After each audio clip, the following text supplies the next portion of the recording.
Ya, ahí estamos. Hola chicas, bienvenidas, Silvia, María Eugenia, Isa, a los que van a ver la clase en diferido, muchas gracias por asistir a este llamado y vamos a hacer una aventura hoy día con nuestros amados patriarcas.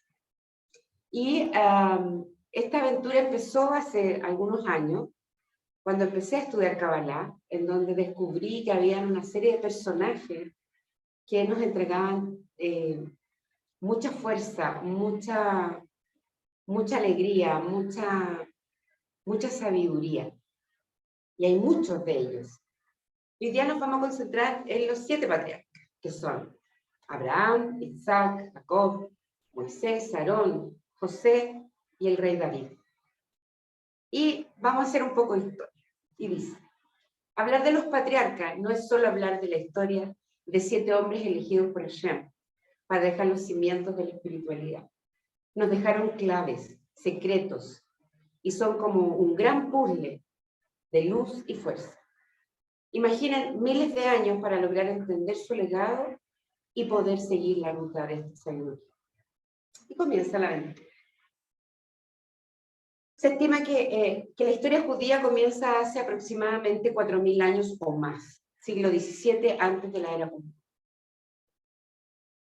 Y se habla de estos 7 hombres maravillosos, y la línea, para que ustedes la entiendan, parte de Abraham, después su hijo Isaac, padre de Jacob, Moisés, hijo elegido por Hashem para contar esta historia, junto a su hermano Aarón, José, hijo de Jacob, quien tuvo la gran misión de salvar no solo a los egipcios, sino a todo su pueblo del hambre, sequía y la incertidumbre, y nuestro gran rey David, quien nació en el seno de hermanos muy exitosos, mientras él era solo un pastor de ovejas, más bien tímido, de estatura pequeña, a quien le encantaba tocar su arpa y elevar salmos a Dios, que su madre le había mostrado. Y la historia dice, entre los años 2000 y 1500, en la media luna fértil en Mesopotamia, Siria, Palestina, Egipto, hubo un gran desarrollo cultural. Los cananeos eran los habitantes de Siria y Palestina, eran semitas, se organizaron en ciudades-estados a la manera de los feudos de la Edad Media.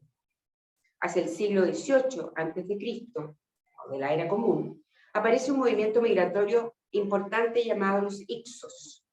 Son grupos de asiáticos e indo-iránicos que en forma organizada van bajando hacia el sur, ocupan Siria meridional, Palestina, y se infiltran en Egipto, donde se establecen y dominan por casi 2 siglos.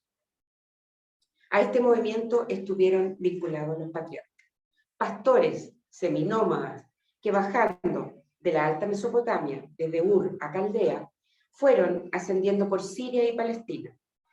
Pastorean sus rebaños en lugares libres que dejaban las ciudades-estados de los cananeos.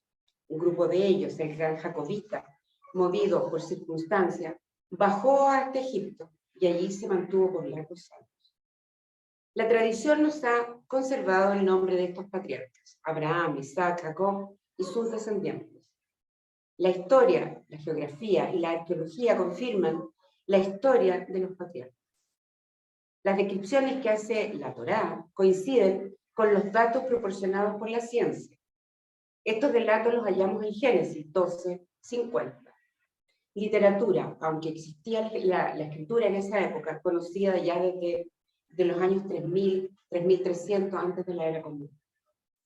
Con todo esto, los patriarcas no registraron sus experiencias por escrito.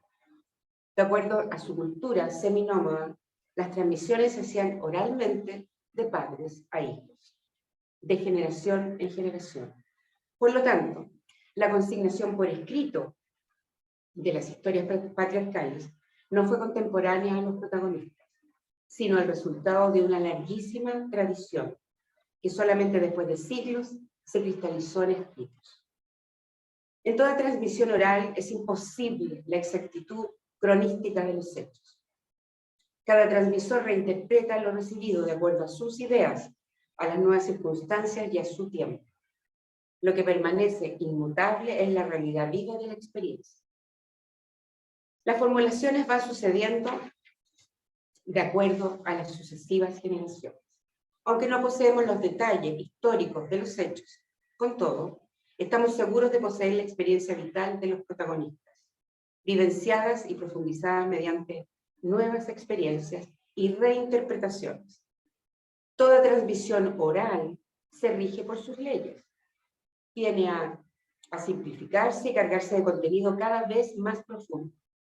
Conserva el núcleo central, pero modificado de acuerdo a las nuevas experiencias. Las transmisiones aisladas tienden a agruparse, formando una historia continuada. ¿Cuáles son los mensajes de los patriarcas? Son los padres de la fe, lo que caracteriza a estos hombres. Al grado que los clanes que dirigían y compartían su fe en el Dios del patriarca, de manera que el Dios de este pasaba a ser el Dios de todo el clan.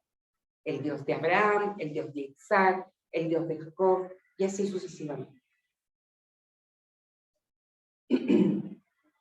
Así es natural que en la Torá encontremos los títulos Dios de Abraham, Dios de Isaac o Dios de Jacob. Como verdaderos seminómadas, aspiraban a aquellos bienes que podían responder a sus necesidades básicas.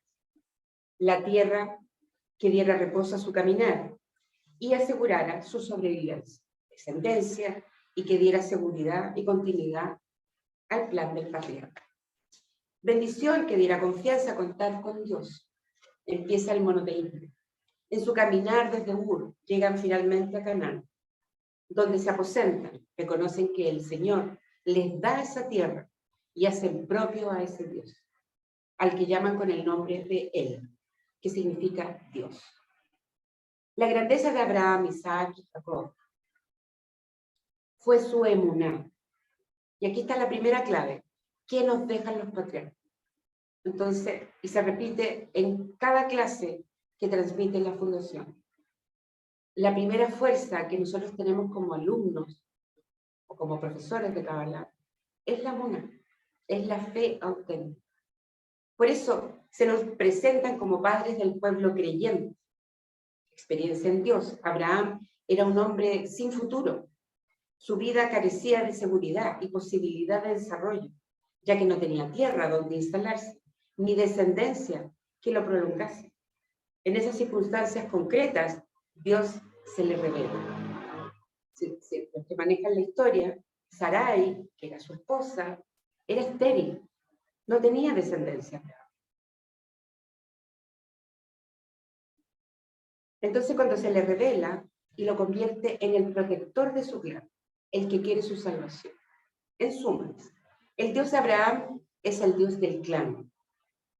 Mediación a través de Abraham y de los demás patriarcas, que son elegidos, son los depositarios del plan o proyecto de Dios a realizar.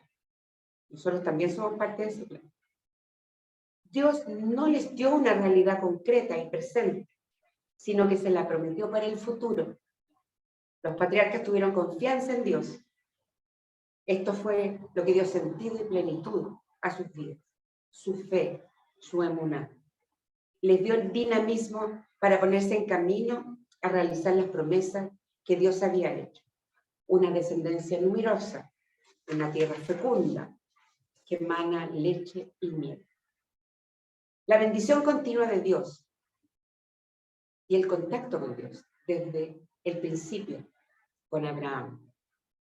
Una actitud vital ante esta experiencia de Dios y ante las promesas que Dios hace a los patriarcas, a su familia. Responden a la fe, a la emuná. En efecto, dice, la mejor actitud para relacionarse con Dios que promete es la fe en Él y en sus promesas. Esa es la primera clave. Cuenta la historia, dice, los patriarcas bíblicos son el linaje de hombres que Dios utilizó para formar la nación de Israel. Probablemente el patriarca bíblico más conocido sea Abraham, pues de él descienden todos los israelitas. Dios hizo un pacto con él, prometiendo que Abraham sería padre de muchedumbres. Esto aparece en el Génesis 17:4. De hecho, Dios cambia el nombre de Abraham, donde lo convierte en Abraham, que significa padre de multitudes. Abraham dice, Dios se acercó a él en ese momento y le prometió que haría de sus descendientes una gran nación. Génesis 12:2, en la tierra de Canaán, obedeciendo las instrucciones de Dios. Abraham llegó a su gran familia y allí vivieron como nómadas. A pesar de la promesa de Dios, Sarai, la esposa de Abraham, seguía sin tener hijos. Ante la desesperación le entregó a Abraham a su sierva, Agar, como concubina.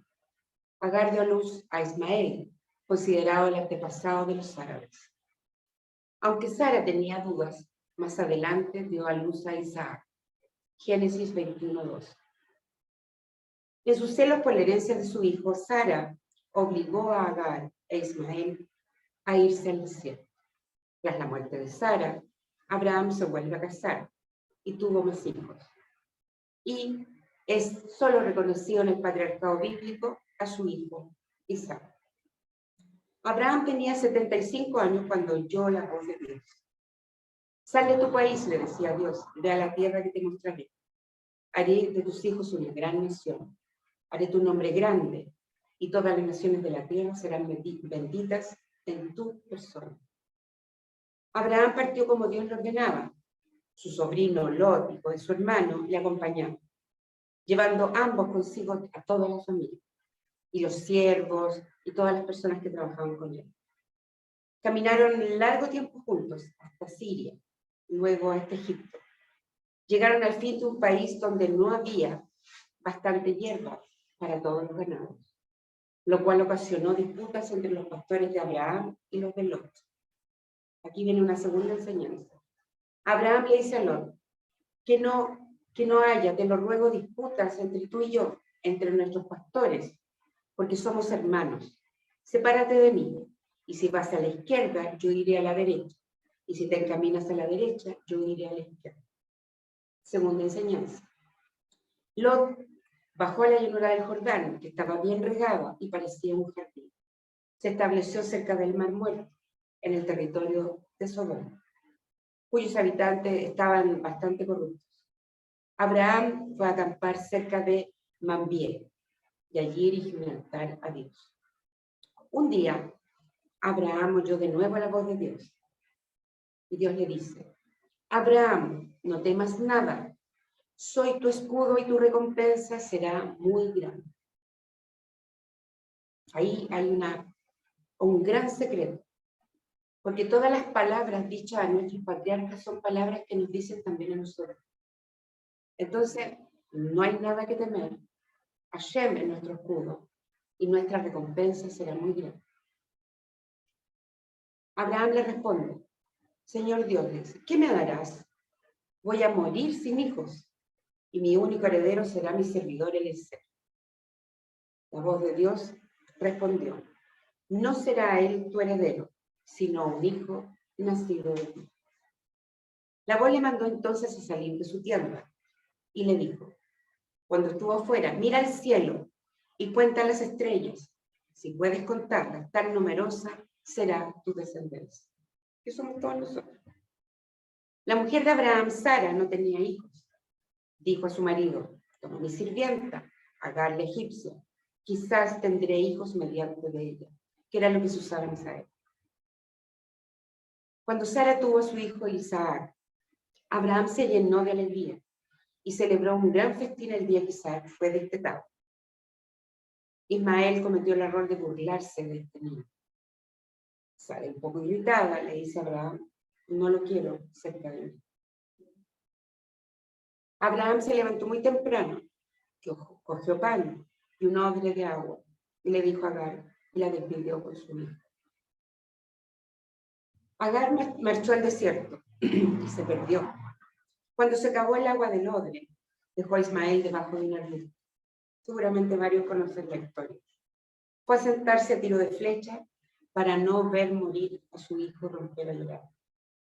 Y un ángel de Dios la llamó entonces y le dice, Agar, Dios le dijo, no temas nada. Dios ha oído la voz de tu hijo. Levántate. Coge al niño. Yo haré de él una gran nación. Agar, abriendo los ojos, vio entonces un pozo. Fue a llenar en él el odre y dio de beber a su hijo. Ismael llegó a ser hábil arquero y fue el progenitor de la nación árabe. Y también hay un gato. Lot, que había permanecido en Sodoma, estaba una tarde sentado en la puerta de su morada cuando vio llegar a 2 viajeros. Eran ángeles de Dios. Lot fue a su encuentro y se prosternó ante ellos. Entrad, les dijo, en la casa de vuestro seguidor, lavaos los pies y pasad la noche en mi casa. Os levantaréis de madrugada para proseguir vuestro camino, y les dio de comer. No se habían acostado todavía, cuando las gentes de Sodoma llegaron delante de la casa y a grandes voces pidieron a Lot que se les entregase a los extranjeros para ultrajarlos. Y Lot se negó. Las gentes de Sodoma quisieron derribar la puerta, pero los ángeles les dejaron ciegos. Luego dijeron a Lot: haz salir de esta ciudad a toda tu familia, pues vamos a destruir esta ciudad porque los crímenes son demasiado grandes. Al amanecer, los ángeles cogieron de la mano de Lot a su mujer y a sus 2 hijos y les hicieron salir de la ciudad recomendándoles que no volvieran la cabeza para mirar atrás. La mujer de Lot desobedeció, volvió la cabeza y fue transformada en una estatua de sal. Aquí también hay una clave que nos da la Escritura. A veces, mirar hacia el pasado no tiene ningún sentido. Por eso tenemos los ojos aquí adelante en nuestro carro. Entonces, mirar hacia atrás es rebuscar algo que ya fue. El pasado ya no existe. El futuro está por dibujarse. Lo único que tenemos es el presente. Ahí también hay una gran enseñanza. Lot y sus hijas llegaron a una aldea en el momento de salir el sol. Inmediatamente cayó una lluvia de azufre y de fuego sobre Sodoma y Gomorra y destruyó las 2 ciudades con todos sus habitantes. Dios, para poner a prueba a Abraham, le dijo un día: coge a tu hijo único, a tu muy amado Isaac, y ve a ofrecerme en sacrificio en la cima de una montaña que te indicaré. Abraham se levantó muy de mañana, aparejó su burro y marchó con Isaac y 2 servidores. Luego partió leña para la hoguera del sacrificio. Al tercer día vio a lo lejos el lugar que Dios le designaba y ordenó a sus servidores que quedasen esperándole en tanto subía con su hijo a la montaña para adorar a Dios. Cargó la madera en los hombros de Isaac y partió con él llevando el cuchillo y el tizón encendido. Padre, dice Isaac, he aquí el fuego y la leña, pero ¿dónde está el cordero para el sacrificio? Abraham le respondió: hijo mío, Dios proveerá. Y siguieron caminando. Muy personalmente debe haber sido un momento tremendamente difícil para él como padre, y conociendo a este Dios que se manifestaba solamente en voz. Es una prueba de fe absoluta. Cuando hubieron llegado a lo alto de la montaña, Abraham hizo una ara y en ella puso la leña. Luego ató a su hijo, le colocó en el altar encima de la leña y asió el cuchillo para degollarlo. En aquel momento aparece el ángel y dice: Abraham, Abraham, no pongas la mano sobre este niño, porque ahora sé que le temes a Dios, puesto que no te has negado a darme tu único hijo. Abraham, alzando los ojos, vio al carnero sujeto al arbusto con los cuernos, está un poco más allá. Se apoderó de él y hizo el sacrificio en lugar de su hijo. Luego oyó otra voz que decía: ¿por qué no me has negado a tu único hijo? Te bendeciré, y tu posteridad será numerosa como las estrellas del cielo y como la arena del mar. Y ahí comienza a gestarse esta historia de la tierra que emana leche y miel, y que todos somos definitivamente un granito de arena o somos una estrella en el cielo. ¿Qué nos deja Abraham como legado? El amor absolutamente incondicional, la bondad, el respeto, la obediencia a Shem, sin ver aún los resultados. Nosotros somos una generación privilegiada. Cada uno de nosotros ha compartido muchos milagros en la vida. La verdadera emuná que lo acompañó hasta sus últimos días y creó los cimientos que son los que sustentan hasta nuestros días. Nosotros tenemos libros, la Torá, tenemos libros de Salmos, tenemos libros de rezo, tenemos el Zohar, tenemos el Midrash, tenemos el Talmud, tenemos una infinidad de libros, tenemos maestros, tenemos una cantidad de información que Abraham no tenía ese libro. Era confiar, como decimos acá, a ojos cerrados. ¿Ya? Entonces, cuando se nos presentan adversidades, cuando se nos presentan dificultades, recurrir a esa energía que nos deja Abraham. Después viene su hijo Isaac. Isaac también fue un hombre de gran fe, de gran emuná, que confió en su padre cuando le dijo, oye, vamos a tener que hacer este sacrificio. Eso aparece en Génesis 22. Y además confió en el siervo de su padre que le fuera a escoger a su esposa, que fue Rebeca, Génesis 24. Sin embargo, también pasó momentos tremendamente tribulados, porque Rebeca también era estéril, que se da mucho en grandes sabios, que las mujeres tenían problemas para concebir. Pero aquí viene el milagro, y Rebeca finalmente queda embarazada de gemelos, Esaú y Jacob. Esaú fue el mayor, y Jacob salió en segundo lugar, y agarradito del tobillo de su hermano. Isaac se rebeló frente a esto y trató de favorecer de igual manera a Esaú. Aparece en Génesis 25, 27. Sin embargo, el plan de Dios era que Jacob fuera el siguiente en la línea de los patriarcas. Y eso fue exactamente lo que sucedió. Abraham, antes de morir, quiso casar a su hijo y hizo jurar a su siervo que iría al país, a su país, para encontrar a su esposa, porque no quería mujeres de la tierra de Canaán. Eliezer cogió 10 camellos, los cargó de presentes y se fue a Caldea, a la aldea donde habitaba Nacor, hijo del hermano de Abraham. Llegó al atardecer, se detuvo fuera de la aldea, cerca de los pozos, y dejó descansar a los camellos sobre las rodillas. Era el momento en que las muchachas salían de sus casas para ir a buscar. Y aquí viene la primera Itbodedut que está registrada de una persona que no está en la línea de los patriarcas. Y Eliezer se pone a orar y le dice, Eterno, porque era el Dios de su amo, Eterno le dice, Señor de mi dueño Abraham, haz que encuentre lo que busco. Las doncellas van a venir al pozo. Que la joven que me dé de beber a mí y a mis camellos sea la que has destinado para Isaac. En aquel momento apareció una linda joven, con cántaro al hombro. Era Rebeca, la hija de Nacor. Bajó a la fuente, llenó su cántaro y volvió a subir. Eliezer corrió a su encuentro y le dijo, déjame beber un poco de agua en tu cántaro.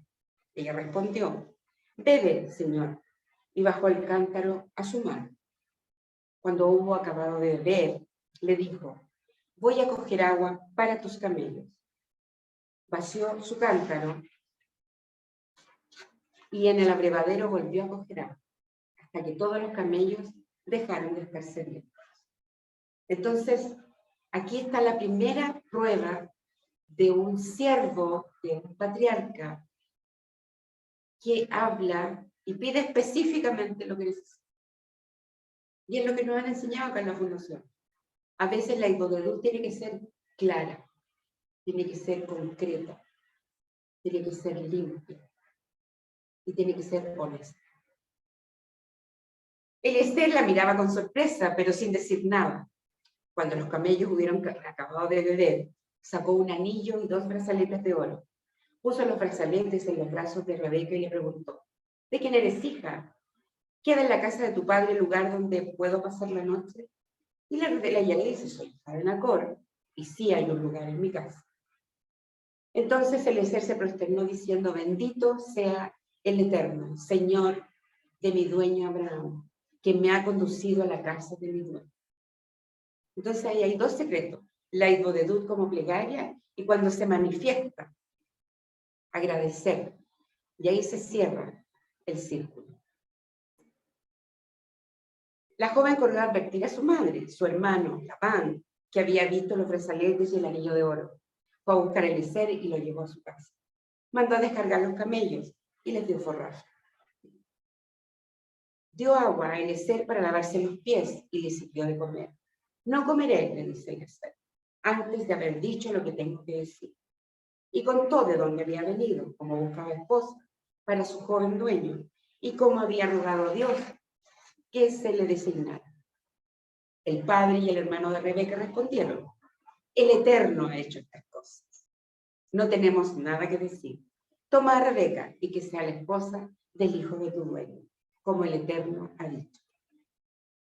Eliezer se prosternó para dar las gracias. Luego dio a Rebeca objetos de oro y plata, vestidos, y al día siguiente pidió volver a casa de su dueño. El hermano y la madre de Rebeca quisieron retenerla unos días más. Y él le dice, no me retraséis, puesto que el Eterno ha hecho que resulte bien mi vida. Entonces ahí también hay señal. Cuando se manifiesta lo que estamos pidiendo, no retrasar una decisión, una acción que tengamos nosotros que hacer.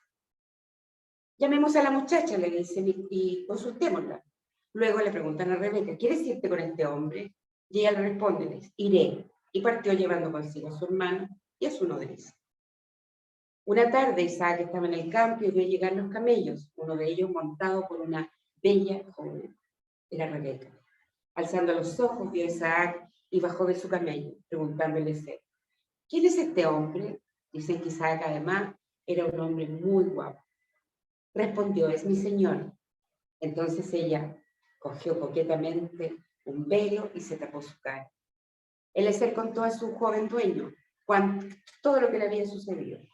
Isaac tomó la mano de Rebeca y la llevó a la tienda de su madre. Luego se casó con ella. ¿Qué nos deja Isaac? Moderación. Y una fuerza personal y una confianza absoluta. ¿Ya? Y aquí vamos a colocar el concepto del bitajón, que es confianza y aceptando los designios de Shem. Entonces, se va hilando una historia y en cada parte de la historia los personajes que hay, lo que hacen es elevar sus peticiones al Creador. ¿Ya? En esos momentos ellos hablaban del Eterno, que era uno de los nombres que usaba Dios. Bueno, nacen de esta unión, aparece Jacob. Dicen que cuando su madre se enteró que estaba embarazada de gemelos, Dios le dijo que el mayor serviría al menor. Que también aparece en Génesis 25, 23. Jacob era apenas más joven porque salió sosteniendo el talón de su hermano Esaú. Esaú se casó, provocando el dolor de Isaac y Rebeca. Génesis 26. Y se convirtió en el padre de los edomitas. Génesis 36. Los cuales causaron problemas al pueblo de Israel. Y se dice que todavía siguen causando algunos problemillas en esas zonas. Se supone que Jacob conocía la profecía dada a Rebeca, pero no creyó que Dios le iba a cumplir en el momento indicado. Ojo ahí. Jacob tuvo su primera duda. Tras la insistencia de Rebeca, Jacob, cuyo nombre era suplantador, engañó a Isaac para que le diera la bendición del primogénito, que era lo que se usaba en esa época. Génesis 27. E inmediatamente huyó donde el hermano de Rebeca, cuyo nombre era Labán. Se cubrió de pieles porque dicen que Esaú era muy peludo. Entonces Isaac ya estaba ciego en esa época. Y él engaña a su padre y recibe la bendición del primogénito que era de Esaú, la recibe Jacob. Entonces su madre le dice, ¿sabes qué? Tienes que irte ahora. Anda donde mi hermano, que es Labán. Y ahí conoce a Raquel. Labán se mostró a favor de su sobrino y lo hizo trabajar durante 7 años. Y al final se casa con Lea. Lo engaña, porque se casó con un velo, no la veía él. Cuando despierta en la mañana, ya habían consumado su matrimonio. Y se da cuenta que no es Raquel. Y dice, ¿pero qué hiciste? ¿Por qué me hiciste esto? Dice, yo quiero casarme con Raquel. Dice, entonces tienes que trabajar 7 años más. Y él lo acepta. Lea, en su condición de igual de una tremenda matriarca, empieza a darle hijos a Jacob. Raquel, que todavía no podía tener hijos, le entrega a Jacob a su sierva. Y también ella tiene hijos. Lea también le pasa a su sierva y finalmente Raquel queda embarazada. Jacob finalmente tiene 4 esposas. Lea, Raquel, Bila y se me olvidó el nombre. Y a través de esas 4 mujeres, él tiene 12 hijos hombres y una hija mujer. Cuando finalmente Raquel queda embarazada, decide reconciliarse con su hermano Esaú. Él sabía lo que había hecho. Y en el intertanto, Jacob lucha con el ángel de Dios, que le cambia el nombre. Aquí viene una segunda intervención de Dios para cambiar el nombre. Y de Jacob se convierte en Israel. Antes de reconciliarse con Saúl, cuando lucha con este ángel, él entiende que se convierte en el padre del pueblo. Y entiende la importancia de sus 12 hijos. Él sabía lo que venía por delante. Cada uno de los hijos de Jacob se convirtió en el patriarca de una tribu de Israel, las 12 tribus. En su lecho de muerte, dicen, Jacob bendijo a cada uno de sus hijos, Génesis 49, reflejando su propia herencia al colocar al hijo menor de José, Efraín, por encima del mayor. Entonces, el error que él había cometido muchos años antes de obtener la bendición del primogénito, él finalmente lo arregla dándole la bendición cruzada a los hijos de José, que era su hijo más amado. Los hijos de Jacob fueron Rubén, Simeón, Leví, Judá, Zabulón, Isaacar, Dan, Gad, Aser, Neftalí, Benjamín, y los hijos de José, Efraín y Manasés. Entre medio de la historia cuenta de qué es lo que había pasado entre Jacob y Esaú. Se hizo cazador, pasaba la vida en el campo, dice Esaú. Fue un hombre de suaves costumbres que permanecía de ordinario en la tienda. Isaac amaba mucho a su hijo, porque le llevaba a casa. Pero Rebeca prefería a Jacob. Sabía que ella también tenía el don de la profecía. Un día Jacob hacía un guiso de lentejas.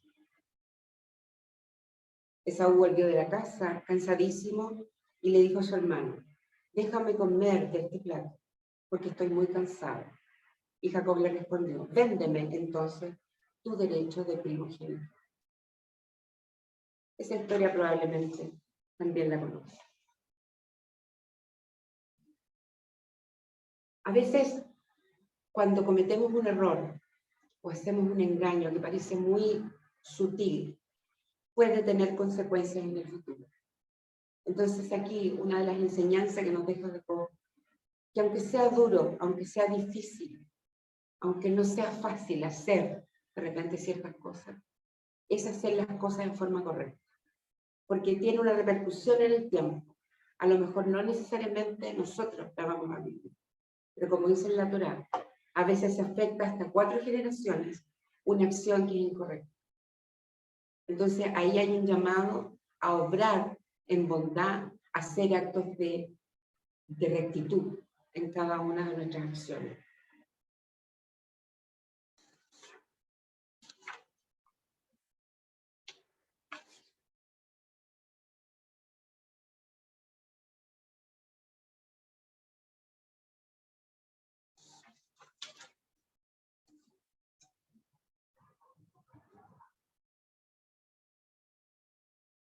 me conecté con algo muy, muy bonito. Esaú sí se irritó mucho por la intervención de su hermano. Y en algún momento amenazó con matarlo. Por eso Jacob se asustó muchísimo. Se asustó muchísimo. Y él, en un acto de reconocer que se había equivocado, se acerca a su hermano Esaú. Se prosterna ante él. Y Esaú ahí se da cuenta y dice: estamos puro tonteando, somos hermanos. Tú eres abundante, yo soy abundante. Tú tienes a tu esposa, a tus hijos, yo tengo lo mismo. Y ahí volvemos al primer punto, cuando Abraham dice: si tú decides ir a la izquierda, yo voy a ir a la derecha. Si tú decides ir a la derecha, yo voy a ir a la izquierda. A veces en la vida tenemos que tomar decisiones tremendamente difíciles. Cuando todos dicen que tenemos que ir por un lado, de repente tenemos que tomar la decisión de ir exactamente al lado contrario. De ahí tenemos una tremenda enseñanza, que lo que hace es fortalecernos, lo que hace es darnos fuerza, es darnos coraje, es darnos una emuná inquebrantable y un bitajón, que es la confianza, que nos hace salir a caminar y salir adelante con una fuerza interior que viene de estos patriarcas maravillosos. Hombres que vivieron como hombres normales, con sombras, con miedos, con malas decisiones, pero que lograron su misión. Y eso es lo importante, ¿ya? Y a pesar de que sabían que en el tiempo iba a verse el resultado, ellos confiaron igual.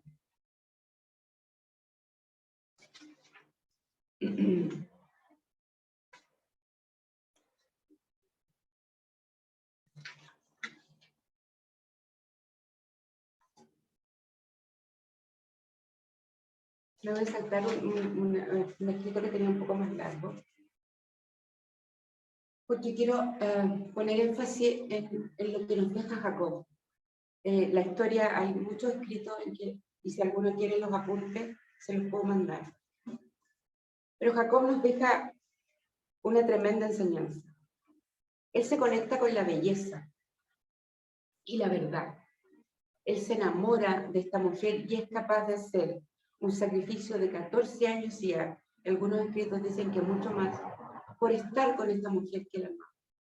¿Ya?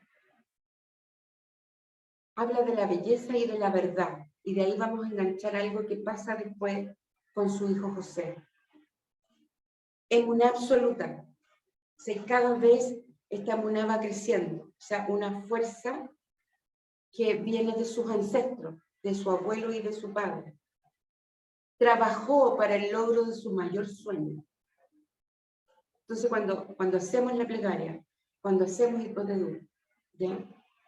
Es disciplina, es persistencia, es constancia, ¿ya? Para que salga una flor o una planta, tenemos que primero sembrar la semilla, regarla. Acá es lo mismo. Cada día debemos conectarnos en lo que nosotros creemos, en nuestra fe, en nuestra emuná. Jacob también nos deja como enseñanza la capacidad de perdonar. Perdonar, pedir perdón y perdonarse a sí mismo. ¿Y por qué hace esto Jacob? Porque era la única forma de cimentar en sus 12 hijos, las 12 tribus, lo que venía para adelante. Entonces a veces cargamos rencores, temas no resueltos, personas que nos hicieron daño, personas que a lo mejor nosotros les hicimos daño. Entonces Jacob empieza a incorporar el concepto que nosotros entendemos como Teshuvah, que es volver al Creador. Y la Teshuvah tiene 3 componentes: perdonar al otro, pedir perdón, pero lo más importante es perdonarnos a nosotros mismos. Jacob cometió muchos errores, como todos los patriarcas, como todos nosotros también, pero tuvo esa inmensa capacidad de perdonar y de pedir perdón. Perdonar a Labán, que lo engañó para que se casara con su hija mayor y no con la Raquel que él quería.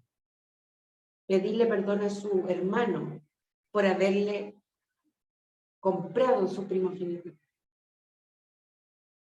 ¿Se va entendiendo? Si hay alguna pregunta me van diciendo. Y perdonarse a sí mismo, porque era más importante la misión que tenía por delante.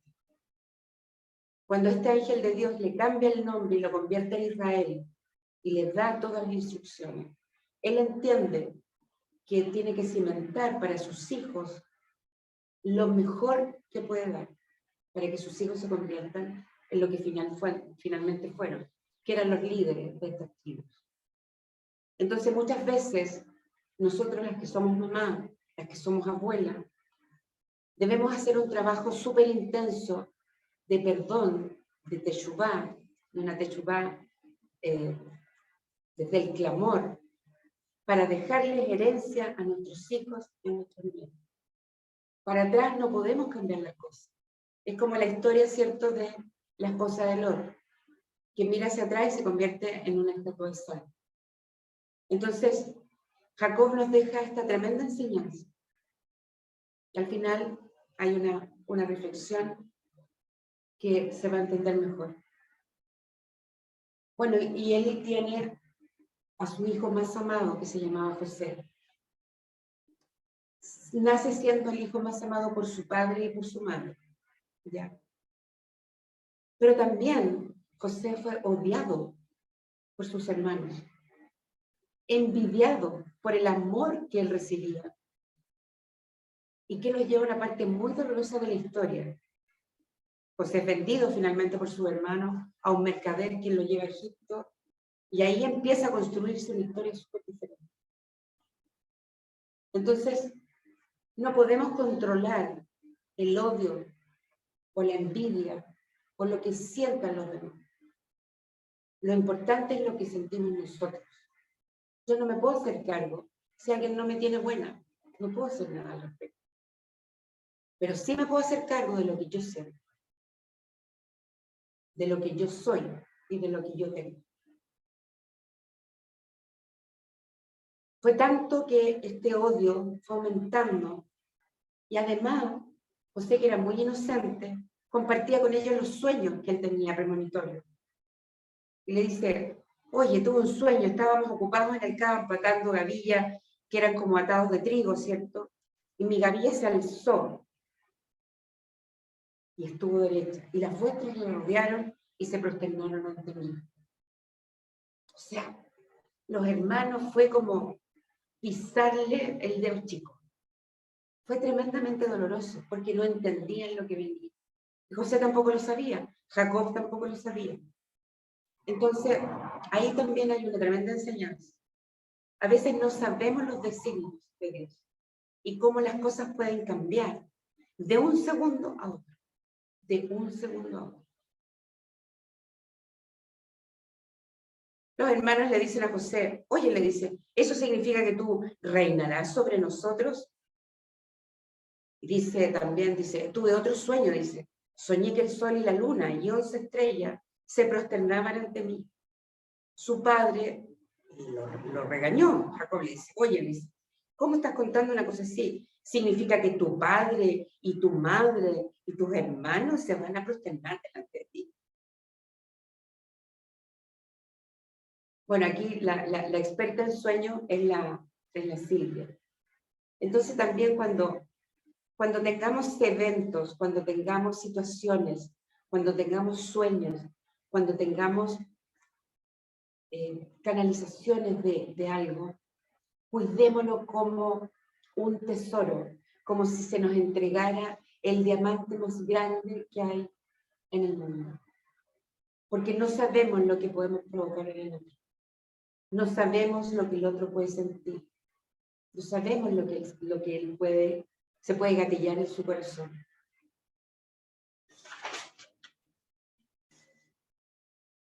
Un día Jacob me envió a José a obtener noticias de su hermano, que habían llevado un rebaño, al parecer bastante lejos. Sus hermanos dijeron: he aquí el soñador, matémosle, arrojémoslo a un pozo y diremos que una fiera lo ha devorado. Y así veremos qué será de sus sueños. O sea, ya la rabia, la cólera, o sea, estaban dispuestos a matar a su hermano, solo porque tenía sueño. Rubén, el primogénito, que era hijo de Lea y de Jacob, le dijo, no, le dice, no derramen sangre, arrojadle si quieren al pozo, pero no lo matemos. Pensaba liberarlo una vez que sus hermanos se hubieran ido. Finalmente sus hermanos lo despojan de una túnica que le había regalado su padre y lo vuelven a arrojar al pozo. En aquel momento dicen que pasó una caravana que iba hacia Egipto con camellos cargados de incienso, perfume, y Judá, uno de sus hermanos, dice, ¿saben qué? Lo vamos a vender.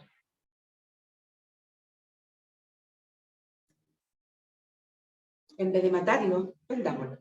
Y a nuestro padre le vamos a decir que se lo comió una fiera del desierto. Y le vendieron por 20 monedas de plata.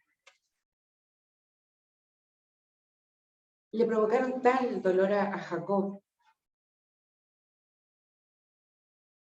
que él dice, ¿cómo es posible que mi hijo tan amado fuera devorado por una fiera? Él desgarró sus vestiduras y sujetó el saco, se sujetó el saco a la cintura en señal de luto y no quiso oír nada más, no quiso escuchar palabras de consuelo. Y él dice, lloraré hasta que descienda en busca de mi hijo a la morada. O sea, él autodeclaró casi que iba a morir en vida, porque su hijo más amado había muerto. Y así comienza un tremendo calvario. ¿Cuántos de nosotros hemos vivido situaciones de injusticia, de malas palabras, cagüines, enredos, la shonará, que es el mal hablar? Y se han provocado situaciones tremendamente dolorosas. Jacob y José lo vivieron. Y estamos hablando de dos tremendos patriarcas. Y así comienza este calvario. José es llevado a Egipto, ¿cierto? Y fue vendido como esclavo. Siendo un hombre educado por su padre, rápidamente logró el favor de su patrón, quien lo coloca a cargo de su casa y sus bienes. Además de ser inteligente, dicen que José era muy guapo. Entonces la esposa de su dueño pone los ojos sobre él e intenta seducirlo, a lo que José responde que no. Y en despecho la mujer lo acusa de intento de abuso. Y José va preso a la peor prisión que podía existir. Si hoy día las prisiones son complicadas, imagínense hace miles de años atrás. Además, injustamente, ¿cuántas veces nos hemos visto afectados injustamente porque alguien dijo algo, porque alguien pensó algo o porque alguien generó una situación hacia nosotros? Muchas veces. Imagínense la situación de José. O sea, de verdad, yo me pongo en ese lugar y no sé si sería capaz, de verdad. Ahí José vive un verdadero calvario. Suciedad, falta de alimentos, las peores bajezas humanas. Pasan los años y finalmente se empieza a gestar la verdadera luz que José tenía que transmitir al mundo. Están presos dos personajes que servían al faraón y ellos tienen dos extraños sueños que José interpreta y se realizan. Entonces el copero, quien había vivido ese milagro, cuando el faraón tiene aquel extraño sueño de las vacas gordas y de las vacas flacas, y también de las espigas sanas y las marchitas, le habla a José, de José al rey de Egipto. Y este último, muy angustiado, le pide que lo traigan ante su presencia. Y José logra tranquilizar al faraón y le da el significado de su pesadilla. Y de la cárcel pasa a ser el visir o gobernador de Egipto. O sea, cuando Shem quiere y cuando quiere cambiar la vida de una persona, puede hacerlo en un microsegundo. Un microsegundo. Aquí hay un tremendo mensaje. En los años que José estuvo preso, y pasándolo fatal, fatal, la verdad, él nunca dejó de ser plegario. Nunca. Algunos hablan de 17 años, otros hablan de 20. O sea, yo con un mes creo que estaría bastante complicado. pero nunca dejó de hacer plegaria, a pesar de todo, de lo adverso que estaba el entorno. Él siguió. Incluso él declaraba que todo lo que él hacía se lo ofrecía al Creador, al Eterno. Aunque fuera limpiar una cloaca, barrer la basura de los otros presos, picar piedra, etc. Toda cosa que hacía, él se lo ofrecía a Dios. Todo. Por lo tanto, todo lo que nosotros hagamos, ofrezcámoselo a Dios.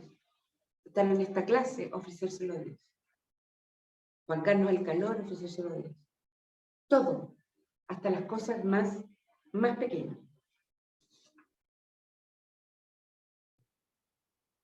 Él lo hacía por su padre, por su abuelo y por el Dios que él había aprendido a conocer a través de su padre.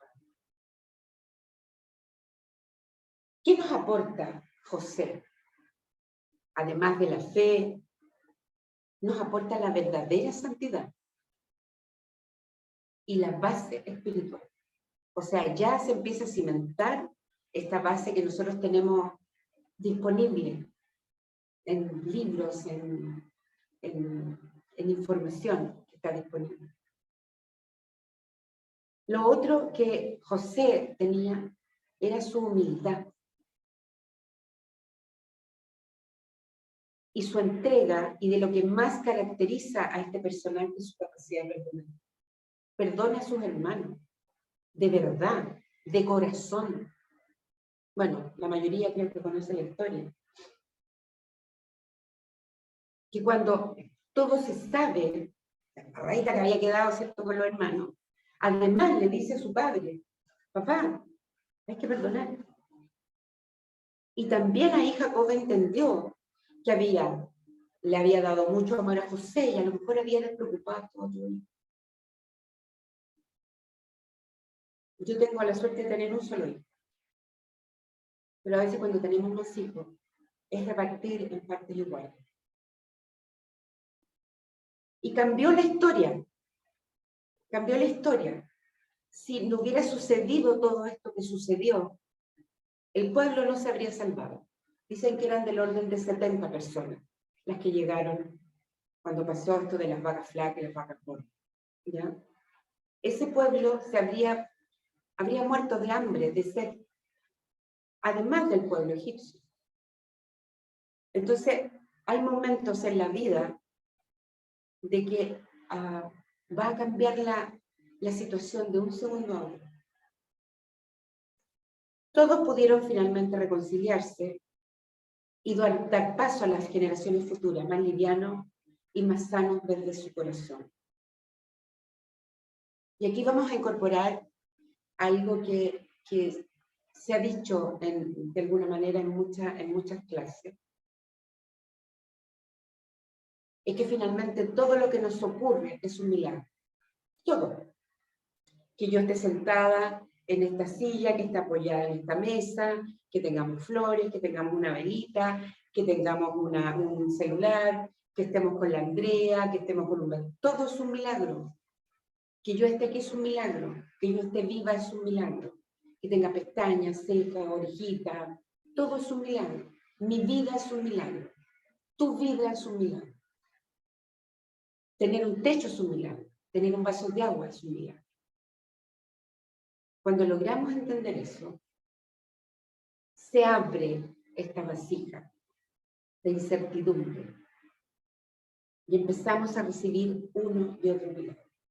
Bueno, hemos conversado con más de alguna aquí, especialmente con la Silvia, con la Isa, de cómo cada día pasan cosas extraordinarias que no tendrían cómo pasar. Porque Dios nos está observando. Dios en este minuto está mirándome. A ver, ahí está haciendo una clase de los patriarcas, a ver cómo está. ¿Qué está irradiando? ¿Qué está compartiendo? Estamos compartiendo los secretos de los patriarcas. Y en la historia contada, ¿cierto? Lo que hablábamos al principio, hay una historia que es verbal, es de boca en boca. Y ahí Hashem, en su infinita sabiduría, dice: ¿saben qué? Voy a buscar a un personaje que me ayude a transmitir toda esta historia. Y aparece Moshe o Moisés, ¿ya? Bueno, y de él podríamos estar horas y horas describiendo cada una de sus aventuras. Y en la vida de Moisés hay tres grandes líneas de tiempo. Sus primeros 40 años fueron en Egipto, donde es educado y criado como un príncipe. Aprende a leer, aprende arquitectura, es un hombre tremendamente culto. Bueno, ahí pasaron algunas cosillas medio extrañas, ¿cierto? Y él se tiene que ir de Egipto y se va al desierto y llega a Madián, donde finalmente se casa y tiene hijos. Y es, de alguna manera, ayudado por su suegro, Yitro. Estamos en la paracha de Yitro, donde también él aprende muchas cosas. Y en estos 40 años, él de alguna manera es preparado para. Y dicen los sabios que aproximadamente a los 80 años, Moisés, buscando una ovejita en la montaña, se enciende esta zarza ardiente y dice: Moisés, cambio planes, vamos, no te vayas a quedar en Madián, tenemos misión. Y Moisés dice: ¿pero cómo? Soy tímido, tengo problemas de tartamudez porque había ocurrido un accidente, ¿cierto? O sea, yo soy el menos preparado de todo. Dice: pero explícame. Fue el primero que tuvo este diálogo mucho más de tú a tú, por decirlo de alguna manera, por ejemplo. Dice: sí, con todo eso puede ser. Pero como me estás diciendo que efectivamente tienes un problema de comunicación, te vamos a dar una ayuda. Aarón, personaje que lo vamos a ver en un ratito.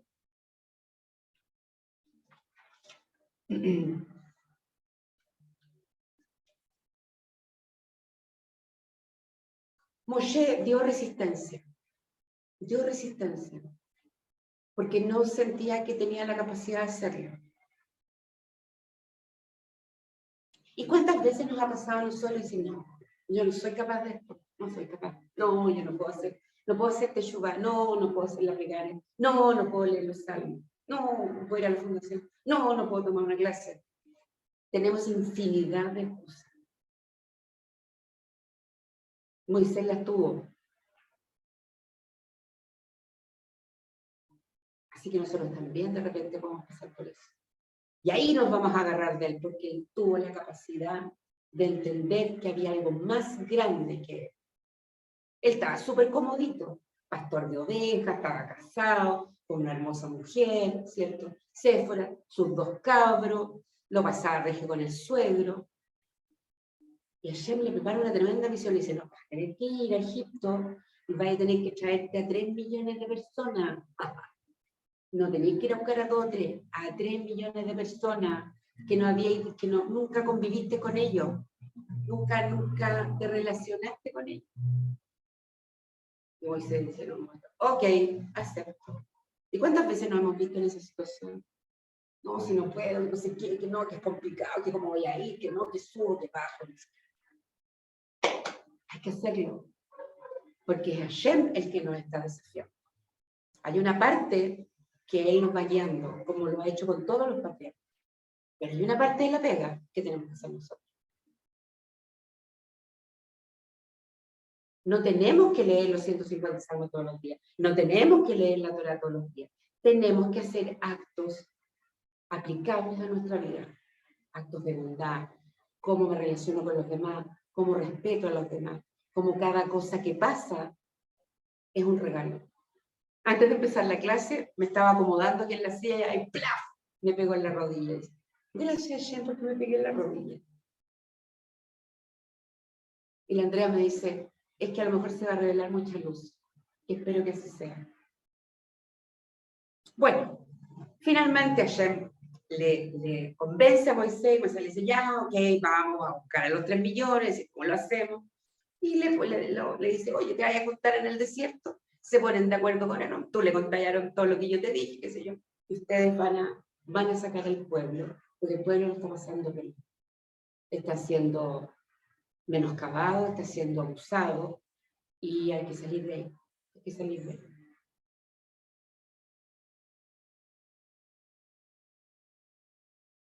la historia nos lleva al momento, salen de Egipto, y los 40 años siguientes, que son los 40 años que se cruza el desierto.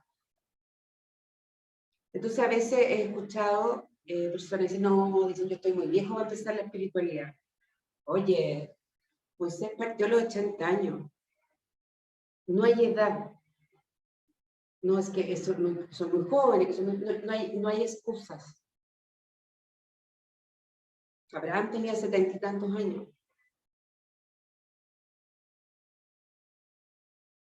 Somos parte de nuestros patriarcas, sí, pues, somos su descendencia. Por lo tanto, hay una célula de cada uno de ellos dentro de nosotros. Y al final van a haber unas preguntas que ustedes se las tienen que contestar. Cuando, bueno, finalmente se va cruzando el desierto, se escribe la Torá. Se escribe nuestra maravillosa llamada Torá. Libro base en el estudio de la Kabbalah, de la espiritualidad o del judaísmo, como lo quieran llamar. Y sí, es un libro de historia, con una línea clara de tiempo, lugares, hechos, personas, relatos, evidencias. La Torá es un libro de evidencias.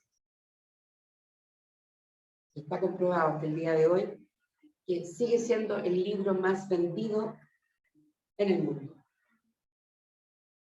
Bueno, dicen ahora que el de Harry está vendiéndose bastante bien, pero la Torá se vende bastante bien. Todos tenemos una o dos versiones distintas de los que tienen la Biblia cristiana, pero es el libro que más se vende, porque hay una línea de tiempo ordenada, donde se entienden los hechos. ¿Qué representa Moshe? ¿Qué nos deja Moshe o Moisés como enseñanza? Él representa la eternidad, el dominio a través de la Torá. Bueno, voy a hacer un spoiler. La Torá en sí, todas las páginas que están escritas, tanto en hebreo como en español, en el caso nuestro, es un nombre de Dios. Se las dejo ahí. Fe y emuná absoluta y categórica. Y ahí empezamos a subir el nivel de emuná. Es categórico. Moisés es categórico. No hay duda al respecto. Cruzar el desierto, traerte a 3 millones de personas, o sea, de verdad, hello, debe haber sido un tremendo desafío. Él deja su propio camino y se entrega a una misión mayor. ¿Cuántas veces somos desafiados a dejar algunas cosas por ir por algo mayor? Es uno de los más grandes ejemplos de bitajón, de confianza. Tiene el mérito de escuchar la voz de Dios. ¿Alguno de ustedes ha escuchado la voz de Dios? Pregunto. Yo creo que sí. Yo creo que sí. No nos confundimos. Pero sí, a veces Dios nos habla clarito.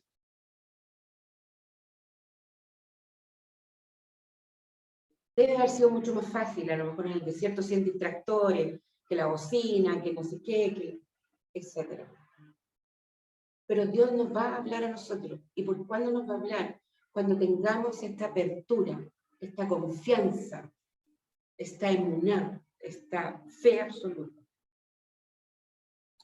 Lo otro que nos deja Moisés es que él cumple con sus compromisos, a pesar de todas las restricciones que tenía. Él cumple su palabra. Y además le toca la gran misión de estar con Hashem. Acuérdense que estuvo 40 días y 40 noches ahí conversando. No sabemos mucho de qué, pero se traduce en esta Torá y se traduce en el primer Santo Santorum que se hace en el desierto, que después se refleja en la creación del primer y segundo templo. Moshe define las reglas del juego. A través de él, Hashem define las reglas del juego, que son los 10 preceptos. Y hasta han pasado miles de años Y esos 10 preceptos siguen súper vigentes. No ha habido ninguna disciplina, filosofía o religión que ponga una cosa distinta sobre el tablero. Ahí está. Estas son las reglas del juego. 10. Dentro de esas 10 tengo un montón de variables. Pero ahí están las reglas del juego. Además, Moisés representa la obediencia, la disciplina, el liderazgo, la persistencia y el respeto al Creador. La plegaria. Dicen que, imagínense toda la pega que él tenía. Uno, que en el desierto todos se quejaban. Ah, es que me robó la oveja, es que la no sé cuánto, no sé qué. O sea, yo de verdad no sé si tendría mucha paciencia. Soy acuario, así que pueden imaginarse que no tendría mucha paciencia. Tenía que escribir la Torá. Y además tenía que atender a su esposa y a sus hijos. Tenía que coordinarse con Aarón. Pero nunca dejó de hacer la plegaria. Nunca dejó de hacer su espacio con el Creador. Y eso lo hizo renunciar a su propio ego. Fue el primer patriarca que renuncia a su propio ego. Que es lo que luchamos toda la vida. Que el ego para acá, que el ego para allá, que como me veo, que no sé qué. Renunció completamente a su ego. Y para muchos hoy día es considerado también uno de los grandes padres espirituales. Aarón, me encanta. Aarón está en Parashá. El hermano mayor de Moshe, rebelde, obstinado, con mucho resentimiento en su corazón, esclavo, maltratado, injustamente castigado. Todo por ser hebreo. Además, hermano del famoso príncipe, que desconocía más su existencia. Y de un día para otro es convocado por Hashem para ir a encontrarse con su hermano en el desierto. Con un hermano desconocido y para cumplir la misión de sus vidas. ¡Wow! Yo ahí me encantaría haber estado. O sea, imagínense de tener todas estas cosas en su corazón. Estoy enojado, estoy enrabiado, y la cuestión, y vamos quejándonos, y qué sé yo, y de repente ¡bum!, le cambian la vida. O sea, me dice, oye, Aarón, mira, yo soy Dios, quiero hablar contigo, te tengo esta misión. El tipo cambia de la noche a la mañana, en un microsegundo. Y entiende por qué él había vivido todas esas contradicciones. Porque le tocó la pega bien dura después del campo.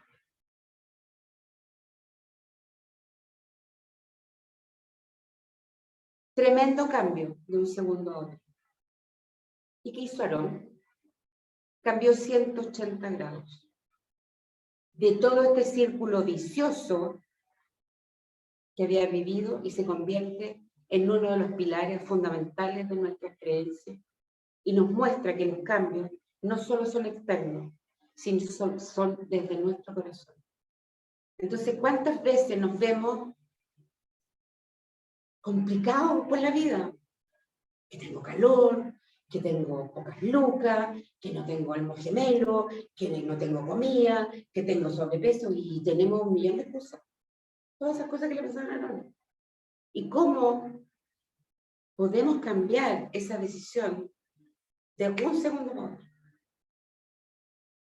Y mucha gente dice, ah, yo tuve un cambio de 360 grados. No, pues, si te hay 360 grados, que hay donde mismo. 180 grados. Completamente lo contrario. Aarón, después de toda esta rebeldía, de todo este resentimiento, de toda esta rabia contenida, se convierte en uno de los pilares fundamentales hasta el día de hoy. Hasta el día de hoy. ¿Y qué nos enseña este tremendo patriarca? Que de las grandes dificultades es desde donde uno puede llegar al mayor flujo de luz. Que la antipatía, el resentimiento, la rebeldía se pueden convertir en empatía y ser receptores al esplendor divino.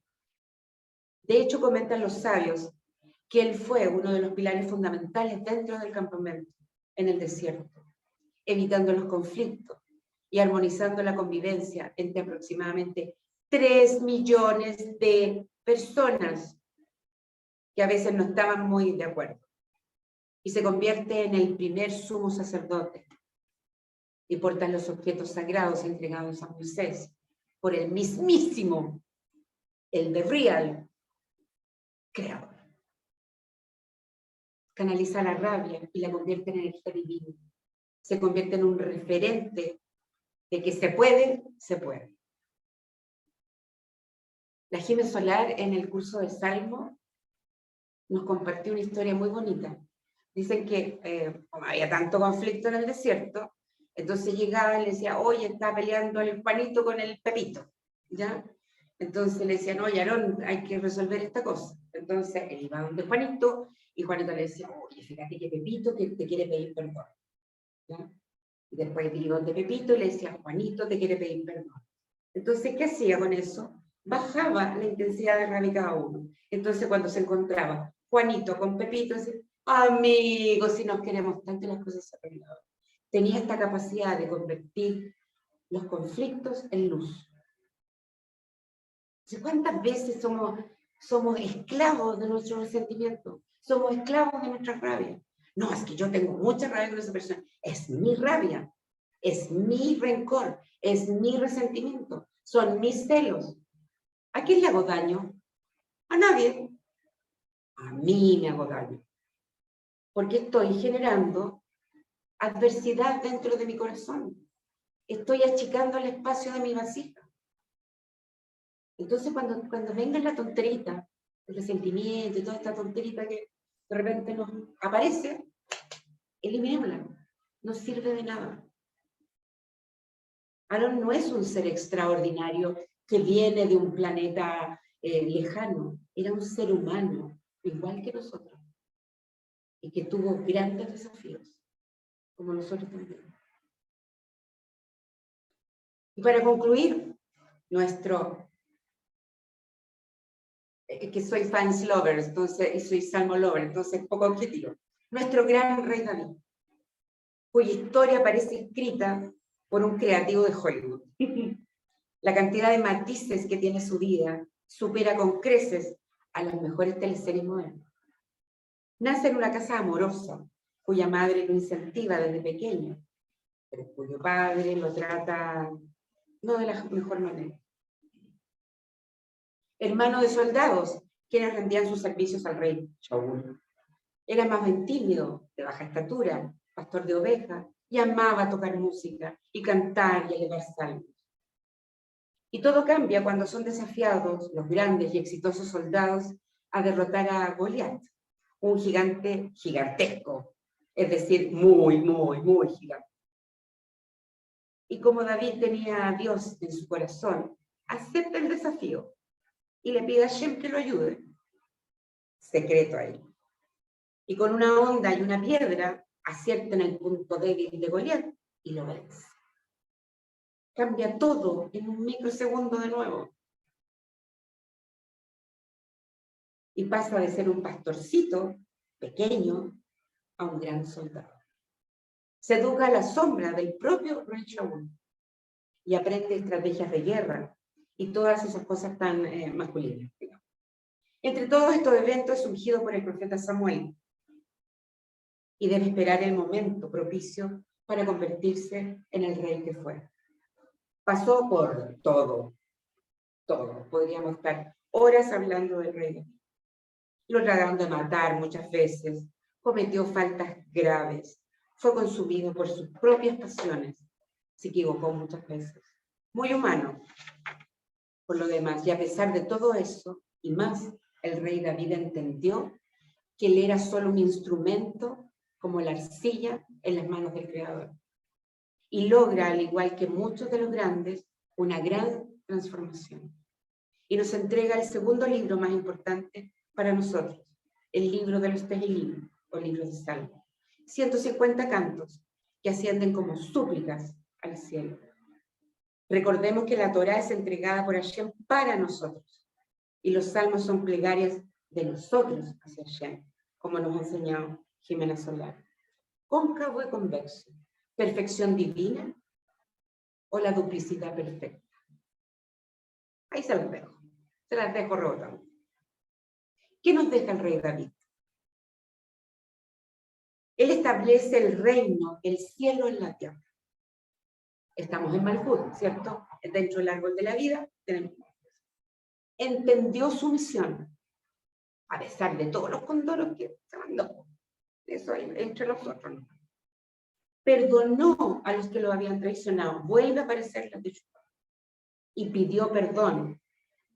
Y lo más importante, igual que Jacob, se perdonó a sí mismo. Y cumplió su misión. Y dejó los cimientos para que su hijo Salomón construyera el templo que él no vería. Tremendo, tremendo. O sea, prácticamente ninguno de ellos vio en la tierra lo que Hashem les había ofrecido. Para nosotros hoy día es el mundo venidero. ¿Cuándo lo vamos a ver? Cuando estemos al otro lado. Como vamos a estar al otro lado, no vamos a poder venir a contar lo que vimos al otro lado. Bueno, y así termina este recorrido sencillo y revelador que nos muestra a nuestros patriarcas como hombres comunes y excepcionales. Hombres con vidas sencillas y extraordinarias a la vez. Hombres con defectos, sombras y debilidades. Y también joyas preciosas que con su transformación nos pavimentaron los caminos hacia la verdadera paz. El verdadero entendimiento. Abrieron las puertas de los portales del cielo y dejaron entrar las melodías que Hashem quiere que conozcamos. Cada uno de ellos son parte del árbol de la vida, árbol que estaba en el principio de la creación. Hashem necesitaba que cada una de las sefirot tuviera rostro y nombre, que tuviéramos pilares donde apoyarnos y pudiéramos hacer nuestra corrección, que tengamos ejemplos vivos de que todo puede cambiar de un segundo a otro y que no hay nada imposible, sino todo lo contrario. Todo es posible. Entonces, cuando nos venga el bajón de la duda, porque nos va a venir el bajón de la duda, yo estoy mirando ahí, oh, ya tengo ahí alguna identidad, nos va a venir el bajón de la duda. Hacernos la siguiente pregunta. Torpedo. ¿Qué no estoy viendo? ¿Qué no estoy observando? ¿Qué no estoy entendiendo? ¿Qué no estoy queriendo entender? Repito, ¿qué no estoy viendo? ¿Qué no estoy observando? ¿Qué no estoy entendiendo? ¿Qué no estoy queriendo entender?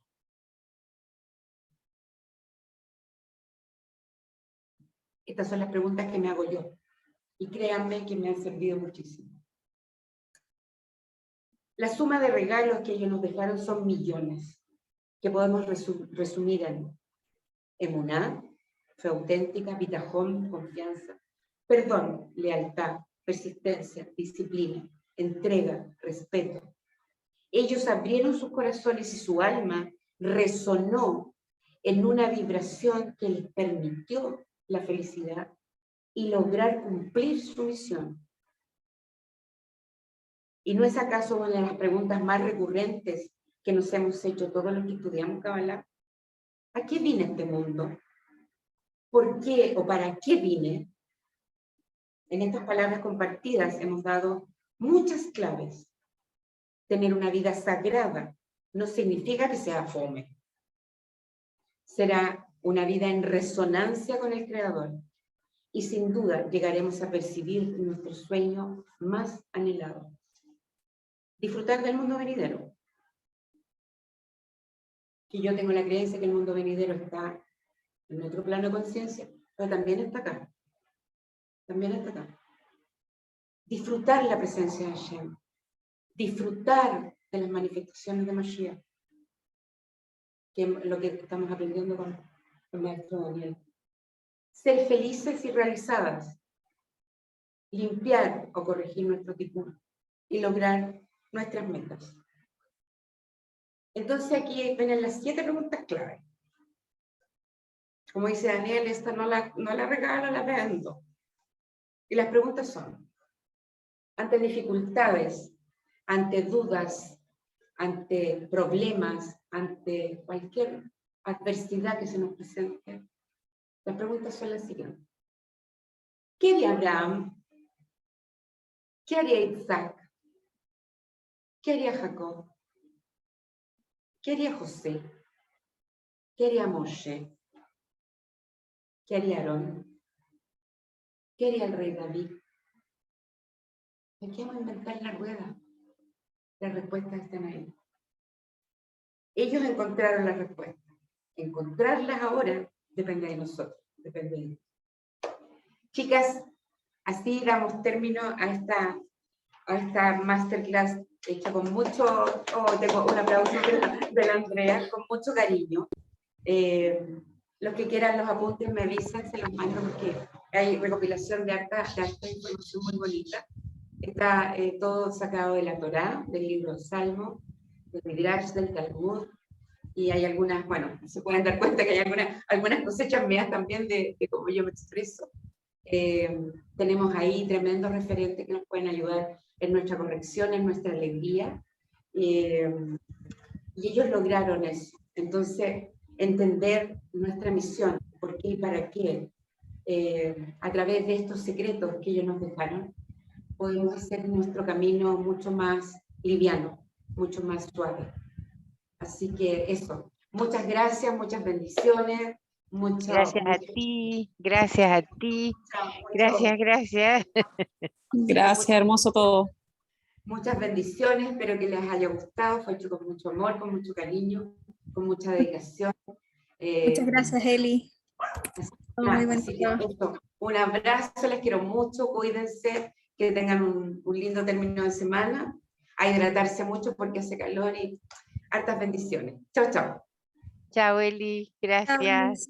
Gracias. Chao. Chao, chao, gracias. Chao.